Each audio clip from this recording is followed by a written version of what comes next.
한국방송통신사 오늘의 뉴스를 시작하겠습니다.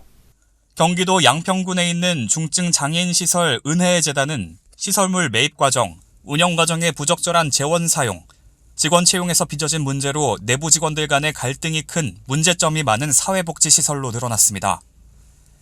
이 같은 사실은 20일 오전 10시 경기도 보건복지위원회 회의실에서 열린 종합행정사무감사에서 밝혀졌습니다. 이날 종합행정사무감사장에서는 보건복지위 소관 의원들을 비롯 김종인 은혜재단 대표이사 등 재단 관계자 등 5에서 6명이 출석, 증인 선서를 마친 뒤 그동안 재단 운영상 발생한 운영 비리, 재단 공금 사용 여부, 직원 채용에 관해 질의와 응답을 가졌습니다. 첫 번째 질의자로 나선 경기도 보건복지위 소속 이예형 의원은 질의를 통해 경기도 용인시에 있는 정신병원 유지재단 문제와 안성휴게소 운영 등에 대해 묻자 답변에 나선 경기도 의료원 측은 유지재단은 개원 준비를 서두르고 있고 경기도 의료원이 인력 보강을 통해 정상 운영을 하는데 계속해서 노력하겠다고 답변했습니다. 이어 은혜재단에 관련해 질의에 나선 권정선 의원은 은혜재단의 설립 과정과 부실 운영과 이사 선임이 시급했던 이유가 무엇인가에 대한 내용을 묻자 답변에 나선 경기도 지대식 팀장은 2017년 김종인 대표 당시 사회복지 예결산 처리 등 긴급히 이사회를 개의해야 했던 것으로 이래 진행 절차가 양평군에서 경기도에 신청했고 결과가 도에 최종 보고된 것으로 알고 있다고 답변했습니다. 권정선 의원은 또 각종 언론이나 내부 직원들을 통해 시설에 거주하고 있는 장애인들의 인권 침해와 직원들 관리에 대한 경기도 지원 사항에 대해 구체적인 내분 문제에 대해 집중 추궁했습니다. 경기도 관계자는 자신은 2017년부터 근무해 2014년 당시 일은 잘 모르겠고 장애인들의 인권에 대한 구체적인 일은 양평군이 알고 있다며 발뺌식 변명으로 일관했습니다.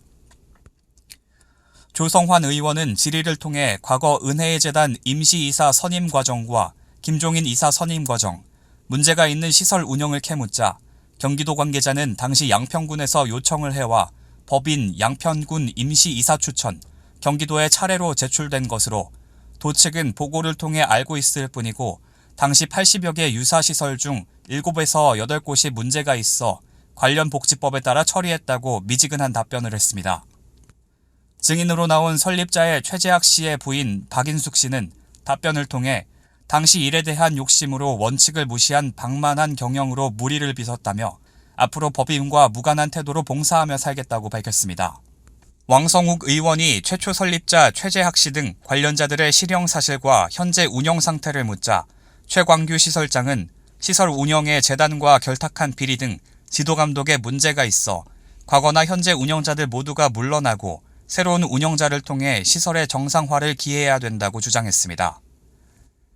경기도 복지 관련 관계자도 현재 경기도에는 170여 개 사회복지시설이 있는데 빠른 시일 내 전수조사를 실시해 근무 기강을 바로잡겠다고 말했습니다.